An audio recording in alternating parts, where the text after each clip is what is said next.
In just 11 minutes, dive into the most shocking insights from Ezra Klein's debate with Zack Beauchamp and Andrew Marantz. Discover if America's democracy is already dead, the scariest part of Trump's plan, and how he's fooling the media elite.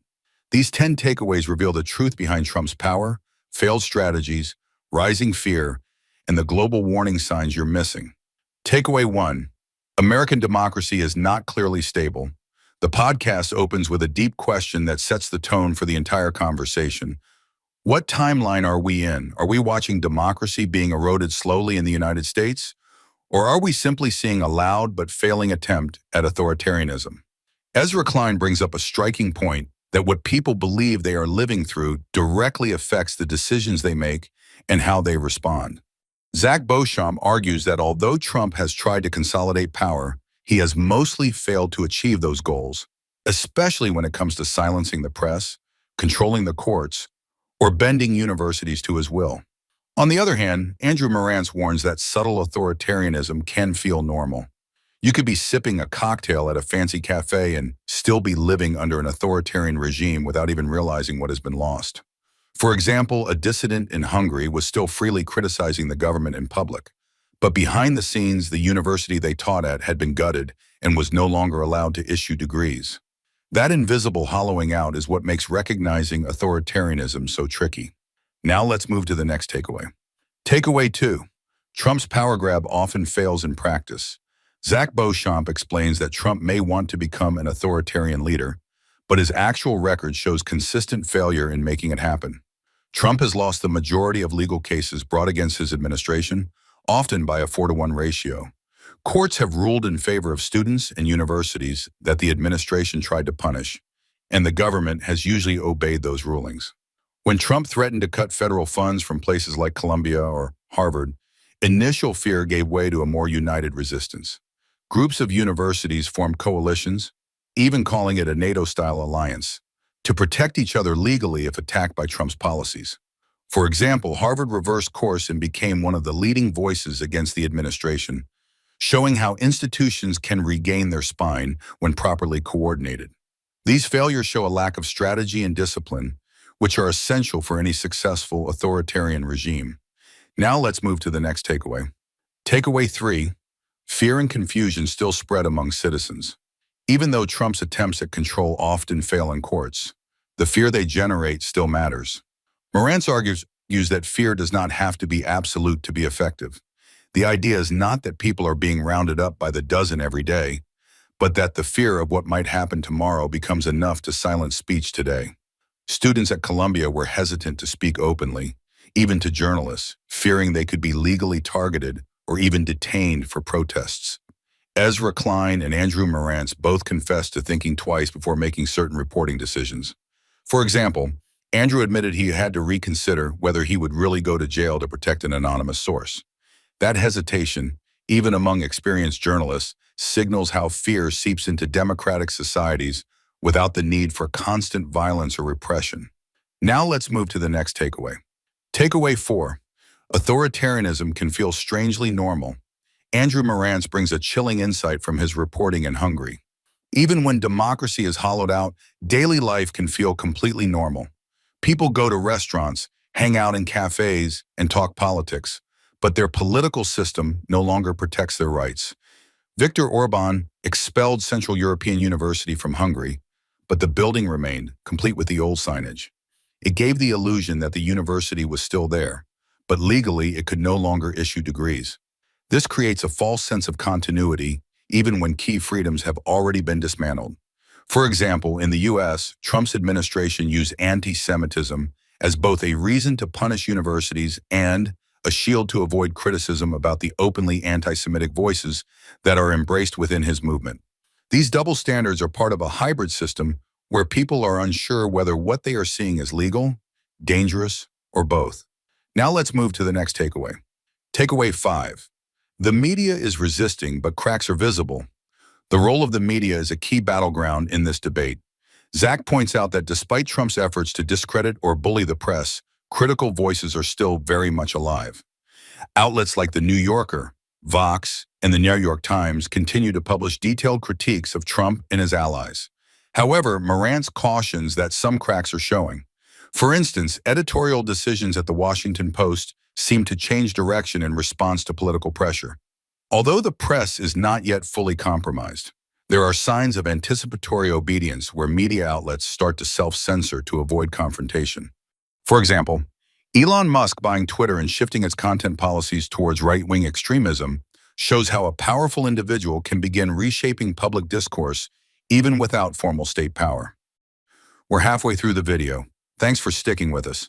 If you're enjoying it, hit the thumbs up and share it in your WhatsApp groups. If you'd like to support us, please tap the thanks button below. It helps us keep making great content. Drop a comment and don't forget to hit subscribe for more. Now let's continue with the video. Takeaway 6. International models show how this ends. Throughout the podcast, Hungary is discussed as a model of how authoritarianism can grow slowly but powerfully. Orban started by pushing out liberal institutions, pressuring independent media, and then slowly building a legal framework that made his power hard to challenge. Zack points out that Trump is not nearly as disciplined or strategic as Orban, which might be why his attempts often fail. However, Andrew warns that not every autocrat succeeds by copying someone else's playbook. Bolsonaro in Brazil, Duterte in the Philippines have used different methods with varying levels of success. For example, Bolsonaro is now under criminal investigation, yet his 4 years in power caused lasting damage to Brazilian institutions. That raises a key question.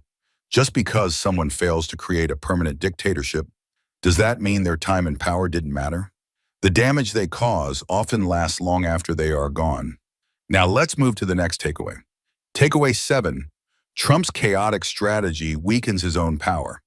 One reason why Trump's push toward authoritarianism is seen as failing is because his strategy is messy and self-defeating. Beauchamp points out that Trump blends two conflicting styles. On one hand, he admires dictators who operate subtly like Orban. On the other hand, he also idolizes openly brutal leaders like Bukele of El Salvador and even praises things like the Tiananmen Square crackdown. This inconsistency weakens him. His attacks are too loud to be stealthy and too clumsy to be effective. For example, sending the Secretary of Homeland Security to pose in front of Salvadoran prisoners was supposed to look strong, but instead it invited backlash and fear, energizing the opposition instead of silencing it. The mix of arrogance and incompetence makes it hard for Trump to fully consolidate control, even with allies in place. Now let's move to the next takeaway. Takeaway 8. People underestimate what is already lost. A dangerous element in this whole conversation is how easy it is to move the goalposts. Marantz explains that in countries like Venezuela, people still thought they were living in a democracy long after they had lost their basic rights. When crackdowns come slowly, people adapt instead of fighting back. That means they start thinking, if only a few students got jailed, maybe things aren't so bad. If only one media outlet was censored, maybe the system is still working.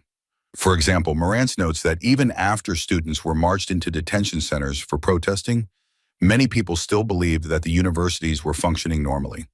This slow erosion makes it harder to tell when the breaking point has been crossed, making it easier for authoritarian control to grow quietly. Now let's move to the next takeaway. Takeaway 9. The future of the right is still uncertain. The podcast explores whether the current version of the Republican Party is a temporary Trump-era phenomenon or something more permanent. Beauchamp and Klein both note that many young conservatives today have embraced extreme ideas that used to exist only on the fringes of the internet. Influences like Bronze Age pervert and Curtis Yarvine are now read and shared by people in high positions of power. At the same time, the business class that once supported Trump is growing disillusioned. Tech billionaires like Elon Musk and David Sachs are pulling back, not because they reject authoritarianism, but because Trump's decisions, like his tariff policies, are bad for their profits. For example, Microsoft recently shifted business away from a law firm that supported Trump's crackdown on protests, signaling that even silent allies may rethink their loyalties if the political cost grows. Now let's move to the last takeaway. Takeaway 10. Liberalism needs to find its footing again. In the final part of the podcast, the conversation shifts to what might come after this chaotic period. If Trumpism fades, will liberalism bounce back stronger, or has it already been replaced by something else?